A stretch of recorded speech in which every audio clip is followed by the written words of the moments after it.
Hi everyone, today we will talk about how to fix or how to solve GB WhatsApp status problem. To know how to fix or how to solve WhatsApp GB status problem, you should just go to settings like this. After that, in this page, you will go to apps, default apps, app settings. When you will see this list, you will go down to find the application of WhatsApp. Here you will enter. After that, in this page, you will go to force stop. When you will end this, you will enter to storage.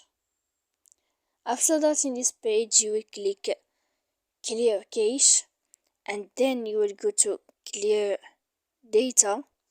After that, you can turn off your Wi-Fi. So please don't forget to support us by like and subscribe. See you next time.